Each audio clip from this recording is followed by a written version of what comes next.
प्रिय छात्रों, पिछले क्लास में मैं आपको बीमारियों का वर्गीकरण पढ़ा रहा था। कई तरह से आपको वर्गीकरण में बताया।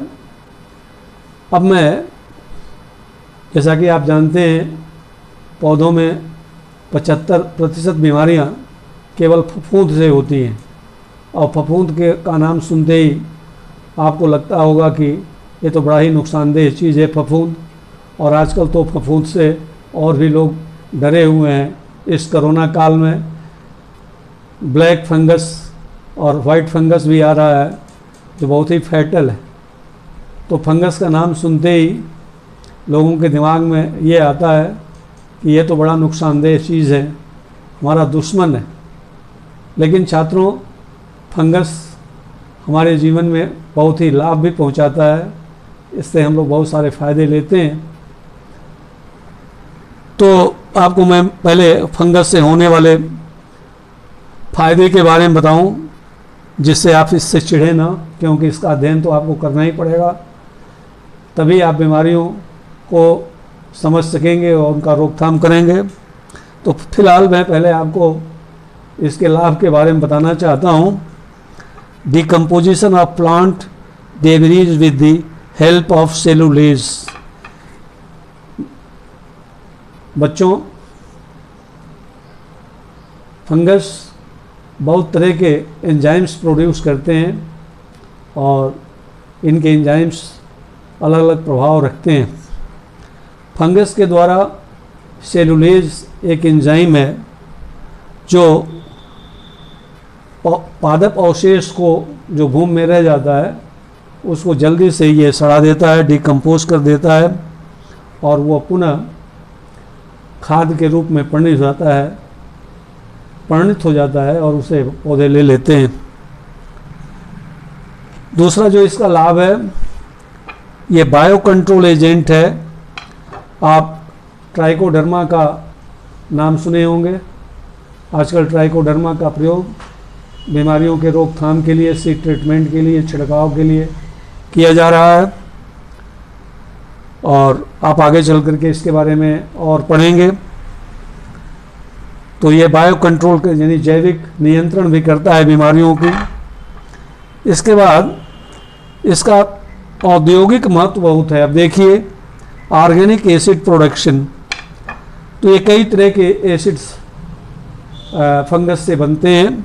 इसका एक एग्जाम्पल है जिब्रेलिन। ये इसका फंगस है जिब्रेला फ्यूजिकोराई। ये जिब्रेलिन जो है एक तरह का ग्रोथ रेगुलेटिंग हार्मोन है और ये एसिड है, जिब्रेलिक एसिड। और भी है मैलिक एसिड, गैलिक एसिड, इस तरह के एसिड्स इस फंगस की सहायता से बनाए जाते हैं। चौथा, तो आजकल आप सभी लोग जानते हैं, मशरूम एक अच्छा न्यूट्रिशियस, अच्छे पोषक तत्व वाला खाद्य पदार्थ है और आजकल इसको उगा करके लोग लाभ उठा रहे हैं। मार्केट में काफ़ी अच्छे रेट से बिक रहा है। पहले तो लोग इसे नहीं खाते थे ज़्यादा, लेकिन अब जान गए हैं तो मशरूम की खेती भी कर रहे हैं और खा रहे हैं। तो इससे उम्दा भोजन मिल रहा है। इसमें कुछ फंगस हैं, जैसे एगेरिकस है, प्लूरोटस है, वाल्वेरिल्ला है, मार्सिल्ला है। बहुत तरह के फंगस हैं जिनका भोजन हम करते हैं। छात्रों, इस बात को आप भी जान लीजिए कि आप बिना पहचाने किसी मशरूम का भोजन नहीं करिएगा। बहुत सारे मशरूम काफ़ी जहरीले होते हैं और जहरीले मशरूम को हमारे पूर्वजों ने कुकुरमुत्ता नाम दिया, इसका घिनौना नाम दिया, जिससे कि लोग न खाएं। लेकिन खाने वाले मशरूम को खुम्भी कहा जाता है। तो ये खाया जाता है, इसलिए लाभकर है, लेकिन जानबूझ के खाइए, बिना पहचाने न खाइए। इसका दूसरा उपयोग है, इसको लेबोरेटरी में एज ए टूल इस्तेमाल करते हैं। न्यूरोस्पोरा। न्यूरोस्पोरा एक फंगस है, एस्कोमाइकोटिना का है। ये एस्कोस्पोर बनाता है। इसकी लाइफ साइकिल बहुत जल्दी पूरी होती है। तो कोई भी जेनेटिकल एक्सपेरिमेंट इसकी सहायता से पूरा होता है। अतः जितने भी जेनेटिक्स पे काम करने वाले लोग हैं न्यूरोस्पोरा का उपयोग ज़रूर करते हैं, तो ये लेबोरेटरी के काम में आता है। इसके बाद अभी मैं बताया था कि बहुत सारी इंडस्ट्री में इसका प्रयोग होता है, ख़ास तौर से फर्मेंटेशन इंडस्ट्री में जहाँ किण्वन होता है वहाँ इसका उपयोग होता है। आप जानते हैं ब्रेड, वाइन, बियर, चीज़ ये सब फर्मेंटेशन से तैयार होते हैं। तो ईस्ट फंजाई जो होता है उससे वाइन बनता है, बियर बनता है। चीज़ के लिए पेनिसिलियम कैमेम्बर्टाई, पेनिसिलियम रॉकफोर्टाई, ये दो बहुत अच्छे पेनिसिलियम की जातियाँ हैं जो चीज़ मेकिंग में आती हैं, या बहुत अच्छा फ्लेवर उत्पन्न होता है उसमें। जो नेक्स्ट इसका फंगस का यूज है सोर्स ऑफ मेडिसिन। आप जानते हैं पहला एंटीबायोटिक जो पेनिसिलिन बना था वो पेनिसिलियम से बनाया था। सर अलेक्जेंडर फ्लेमिंग का नाम आपको नहीं भूलेगा। तो ये फंगस ही है जिससे वंडर ड्रग पेनिसिलिन बना।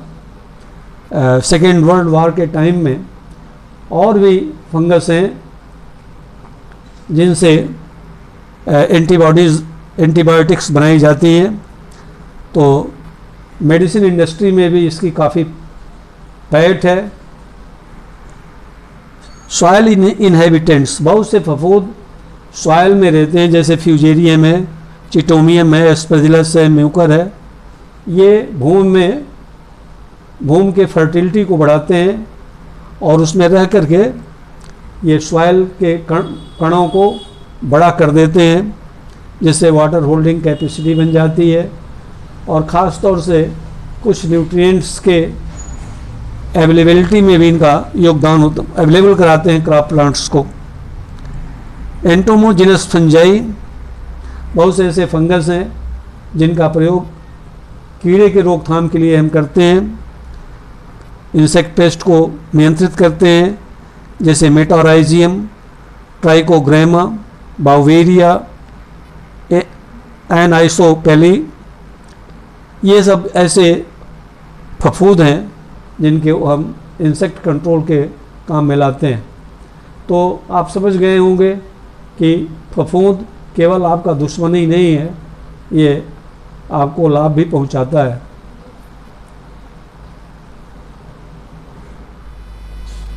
छात्रों, अभी आपको मैं फंगस से लाभ बता रहा था। अब ज़रा दिल थाम के बैठिए, ये बहुत नुकसान भी पहुंचाता है और ज़्यादा नुकसान पहुंचाता है। सैप्रोफिटिक फंजाई, सैप्रोफिटिक फंजाई वे फंगस होते हैं जो मरे हुए पदार्थों से अपना भोजन लेते हैं, उनको सैप्रोफिटिक फंजाई कहते हैं, मृतोपजीवी फंजाई कहते हैं। ये हमारे भोजन को, कपड़े को, चमड़े के सामान को और भी रॉ मटेरियल से बने हुए पदार्थों पर उग जाते हैं और उसको कमज़ोर करते हैं। छात्रों, आप बरसात के दिनों में अपने घरों में बुज़ुर्गों से सुने होंगे कि कपड़े पर बरसाती लग गई, बस सूती कपड़े पर काले रंग की बिंदीदार रचनाएं दिखाई पड़ती हैं। वो फंगस होते हैं जो फैब्रिक को कमज़ोर कर देते हैं। यदि आपका जूता गीला हुआ है और आप 2-1 दिन नहीं पहनते हैं तो उस पर हरे या नीले रंग के फफूंद आ जाते हैं, वो आपके चमड़े को कमज़ोर करते हैं, जूते के चमड़े को कमज़ोर कर देते हैं या आपके बैग को कमज़ोर कर देते हैं। इसके अलावा ये और भी रॉ मटेरियल से बने हुए पदार्थों पर उगाते हैं और उसको कमज़ोर करते हैं। जैसे आपके घरों में डलिया बनता है रॉ मटेरियल से, खांची बनती है, तमाम तरह के ऐसे पदार्थ हैं, सामान हैं जो रॉ मटेरियल से बनते हैं, उनको ये सड़ा देता है। छात्रों, बहुत सारे मशरूम्स जहरीले होते हैं। अभी मैं आपको थोड़ी देर पहले बता रहा था कि बिना जाने इसे आप न खाएं, ये अत्यंत जहरीला होता है। इन फफूंद को खाने से, मशरूम्स को खाने से किसी की मृत्यु तक हो सकती है। ये बहुत ही जहरीला होता है, तो इस तरह से ये नुकसान पहुंचाता है। इसके बाद छात्रों, बीमारियां दो तरह की होती हैं पौधों में। फील्ड में बीमारियां होती हैं और फसल कटने के बाद जब आप स्टोर करते हैं उपज को, तो वहाँ भी बीमारी लगती है, ख़ास तौर से वेजिटेबल्स और फ्रूट में, जिन्हें हम पोस्ट हार्वेस्ट डिसीज़ कहते हैं। जिसमें एक एग्जाम्पल मैंने दिया, सिट्रस पर पेनिसिलियम डिजिटेटम, सेब पर पेनिसिलियम इटैलिकम, ये उगाता है और सड़ाने का, फलों को सड़ाने का काम करता है। तो मैं आपको पोस्ट हार्वेस्ट डिसीज़ के बारे में बता रहा था। कटाई करने के बाद जब आप अपने फसल को रखते हैं, उपज को भंडारण में, तो वहाँ नुकसान ये पहुँचाता है। इसके बाद मैं यहाँ कुछ फंगस के नाम लिखा हूँ। म्यूकरेल्स यानी म्यूकर, ईस्ट फंजाई, मोनिलियल्स। ये भोजन को नष्ट करते हैं और वो खाने लायक नहीं रह जाता है, तो ये इस प्रकार नुकसान पहुंचाते हैं। और जो सबसे इम्पोर्टेंट ये हमारे लिए, किसानों के लिए और आपके लिए, छात्रों के लिए, ये बहुत नुकसान पहुंचाता है। ये 75% बीमारियां केवल फफूंद की वजह से होती हैं, और आप जानते हैं कि बीमारियों से आपके फसल को कितनी क्षति होती है, और इसके द्वारा बहुत सारी महामारियां भी भूतकाल में उत्पन्न की गई हैं। लोग देश तक छोड़ने के लिए मजबूर हो गए हैं। उसमें से लेड ब्लाइट ऑफ पोटैटो है, ब्राउन स्पॉट ऑफ पैडी है, कॉफ़ी रस्ट है। ये सब महामारी के रूप में हुई और इनसे काफ़ी नुकसान हुआ। और प्रतिवर्ष फंगस के द्वारा जो पौधे में बीमारी उत्पन्न होती है, उनसे लाखों करोड़ों का नुकसान पूरे संसार में होता है। छात्रों, इसके बाद ये केवल फसलों में ही बीमारी, पौधों में ही बीमारी नहीं पैदा करता है। फंगस से आदमियों में भी बड़ी खतरनाक बीमारियां होती हैं। अब आजकल ब्लैक फंगस और वाइट फंगस का नाम सुन रहे होंगे आप। ये म्यूकर ही है, ब्लैक फंगस, और ये काफ़ी फैटल है आजकल। यदि आपके शरीर के अंदर ये जाता है तो काफ़ी नुकसान पहुंचा रहा है। इसके अलावा पल्मोनरी एस्परजिलोसिस, ये एस्परजिलस का स्पोर यदि आपके सांस के द्वारा आपके फेफड़े तक जाता है तो यह वही सिम्टम उत्पन्न करता है जैसे ट्यूबरक्लोसिस का सिम्टम होता है। और यदि होशियार डॉक्टर नहीं होता है तो वो ट्यूबरक्लोसिस की दवा करता है और आदमी एस्परजिलोसिस से चल बसता है। यह काम यह केवल आदमियों में नहीं करता है, पक्षियों में भी ये पल्मोनरी एस्परजिलोसिस उत्पन्न करता है। पक्षियाँ भी इससे मरती हैं। इसके अलावा फंगस का एक ग्रुप है डर्मेटोफाइट्स। ये डर्मेटोफाइट्स अधिकांशतः जो चमड़ी की बीमारियां होती हैं, और आजकल चमड़ी की बीमारी बहुत हो रही है। जितना ही लोग चमड़ी का ख्याल रख रहे हैं कि हमारी चमड़ी सुंदर रहे, सुखद रहे, उतना ही ये फंगस पीछा किए हुए है और चमड़ी की बीमारियां जो हैं खूब हो रही हैं। और ये बहुत ही, इनका एक अलग ही ग्रुप ही है डर्मेटोफाइट्स।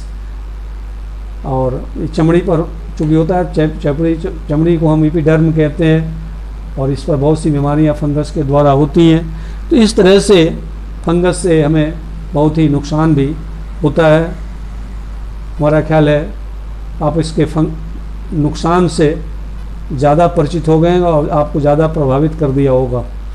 प्रभावित मत होइए, इससे लड़ना है, चाहे वो फसल पर लगे, चाहे आप पर लगे, चाहे आपके जानवर पर लगे। आपको इससे होशियार रहना है और इससे बचना है। छात्रों, मुझे उम्मीद है कि यह वीडियो आपको ज़रूर अच्छा लगेगा। आप इसे लाइक करें, शेयर करें और सब्सक्राइब भी करें, और बेल आइकन को ज़रूर दबाएं कि जो भी वीडियो मैं बनाऊं आपको तत्काल प्राप्त हो। बहुत बहुत धन्यवाद।